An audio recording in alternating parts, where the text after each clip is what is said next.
Chapter 3. Not all that Mrs. Bennet, however, with the assistance of her 5 daughters, could ask on the subject, was sufficient to draw from her husband any satisfactory description of Mr. Bingley. They attacked him in various ways, with barefaced questions, ingenious suppositions, and distant surmises, but he eluded the skill of them all, and they were at last obliged to accept the second-hand intelligence of their neighbour, Lady Lucas. Her report was highly favourable. Sir William had been delighted with him. He was quite young, wonderfully handsome, extremely agreeable, and, to crown the whole, he meant to be at the next assembly with a large party. Nothing could be more delightful. To be fond of dancing was a certain step towards falling in love, and very lively hopes of Mr. Bingley's heart were entertained. "If I can but see one of my daughters happily settled at Netherfield," said Mrs. Bennet to her husband, "and all the others equally well married, I shall have nothing to wish for." In a few days Mr. Bingley returned Mr. Bennet's visit, and sat about 10 minutes with him in his library.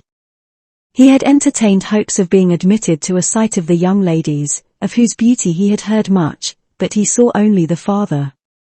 The ladies were somewhat more fortunate, for they had the advantage of ascertaining from an upper window that he wore a blue coat and rode a black horse. An invitation to dinner was soon afterwards dispatched, and already had Mrs. Bennet planned the courses that were to do credit to her housekeeping, when an answer arrived which deferred it all. Mr. Bingley was obliged to be in town the following day, and consequently unable to accept the honour of their invitation, etc. Mrs. Bennet was quite disconcerted. She could not imagine what business he could have in town so soon after his arrival in Hertfordshire, and she began to fear that he might be always flying about from one place to another, and never settled at Netherfield as he ought to be. Lady Lucas quieted her fears a little by starting the idea of his being gone to London only to get a large party for the ball, and a report soon followed that Mr. Bingley was to bring 12 ladies and 7 gentlemen with him to the assembly. The girls grieved over such a number of ladies, but were comforted the day before the ball by hearing that instead of 12, he had brought only 6 with him from London, his 5 sisters and a cousin. And when the party entered the assembly room it consisted of only 5 altogether, Mr. Bingley, his 2 sisters, the husband of the eldest, and another young man.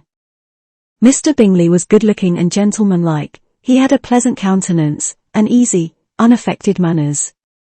His sisters were fine women, with an air of decided fashion. His brother-in-law, Mr. Hurst, merely looked the gentleman, but his friend Mr. Darcy soon drew the attention of the room by his fine, tall person, handsome features, noble mien, and the report which was in general circulation within 5 minutes after his entrance, of his having 10,000 a year. The gentleman pronounced him to be a fine figure of a man, the ladies declared he was much handsomer than Mr. Bingley, and he was looked at with great admiration for about half the evening, till his manners gave a disgust which turned the tide of his popularity, for he was discovered to be proud, to be above his company, and above being pleased, and not all his large estate in Derbyshire could then save him from having a most forbidding, disagreeable countenance, and being unworthy to be compared with his friend. Mr. Bingley had soon made himself acquainted with all the principal people in the room. He was lively and unreserved, danced every dance, was angry that the ball closed so early, and talked of giving one himself at Netherfield. Such amiable qualities must speak for themselves. What a contrast between him and his friend! Mr. Darcy danced only once with Mrs. Hurst and once with Miss Bingley, declined being introduced to any other lady, and spent the rest of the evening in walking about the room, speaking occasionally to one of his own party. His character was decided. He was the proudest, most disagreeable man in the world, and everybody hoped that he would never come there again. Amongst the most violent against him was Mrs. Bennet, whose dislike of his general behaviour was sharpened into particular resentment by his having slighted one of her daughters.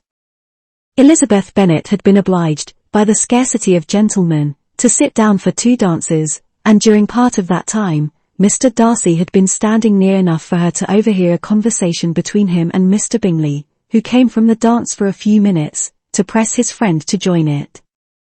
"Come, Darcy," said he, "I must have you dance. I hate to see you standing about by yourself in this stupid manner.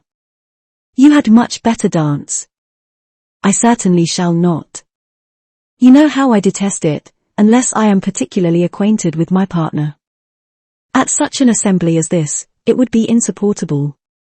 Your sisters are engaged, and there is not another woman in the room whom it would not be a punishment to me to stand up with.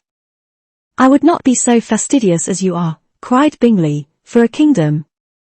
Upon my honour, I never met with so many pleasant girls in my life as I have this evening, and there are several of them you see uncommonly pretty. You are dancing with the only handsome girl in the room, said Mr. Darcy, looking at the eldest Miss Bennet. Oh! She is the most beautiful creature I ever beheld. But there is one of her sisters sitting down just behind you, who is very pretty, and I dare say very agreeable. Do let me ask my partner to introduce you. Which do you mean? And turning round, he looked for a moment at Elizabeth, till catching her eye, he withdrew his own and coldly said, She is tolerable, but not handsome enough to tempt me, and I am in no humour at present to give consequence to young ladies who are slighted by other men. You had better return to your partner and enjoy her smiles, for you are wasting your time with me. Mr. Bingley followed his advice. Mr. Darcy walked off, and Elizabeth remained with no very cordial feelings towards him. She told the story, however, with great spirit among her friends, for she had a lively, playful disposition, which delighted in anything ridiculous. The evening altogether passed off pleasantly to the whole family. Mrs. Bennet had seen her eldest daughter much admired by the Netherfield party. Mr. Bingley had danced with her twice, and she had been distinguished by his sisters. Jane was as much gratified by this as her mother could be, though in a quieter way. Elizabeth felt Jane's pleasure. Mary had heard herself mentioned to Miss Bingley as the most accomplished girl in the neighbourhood, and Catherine and Lydia had been fortunate enough to be never without partners, which was all that they had yet learnt to care for at a ball. They returned, therefore, in good spirits to Longbourn, the village where they lived, and of which they were the principal inhabitants. They found Mr. Bennet still up. With a book he was regardless of time, and on the present occasion he had a good deal of curiosity as to the event of an evening which had raised such splendid expectations.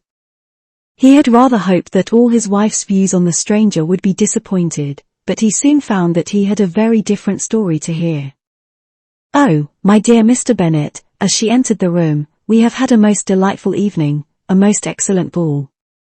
I wish you had been there. Jane was so admired, nothing could be like it. Everybody said how well she looked, and Mr. Bingley thought her quite beautiful, and danced with her twice. Only think of that, my dear, he actually danced with her twice, and she was the only creature in the room that he asked a second time. First of all, he asked Miss Lucas. I was so vexed to see him stand up with her, but, however, he did not admire her at all, indeed, nobody can, you know, and he seemed quite struck with Jane as she was going down the dance. So he inquired who she was, and got introduced, and asked her for the two next.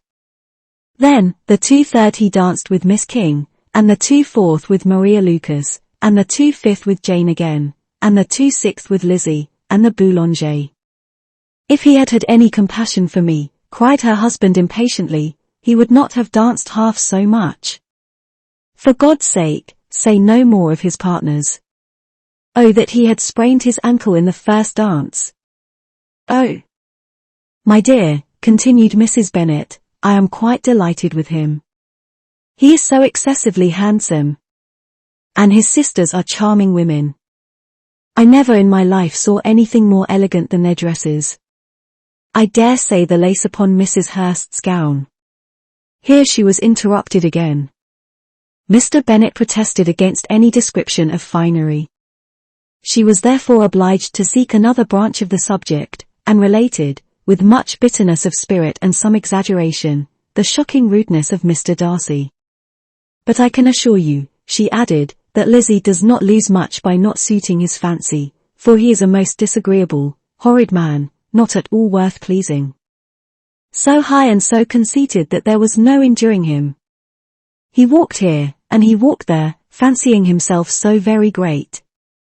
Not handsome enough to dance with. I wish you had been there, my dear, to have given him one of your set-downs. I quite detest the man.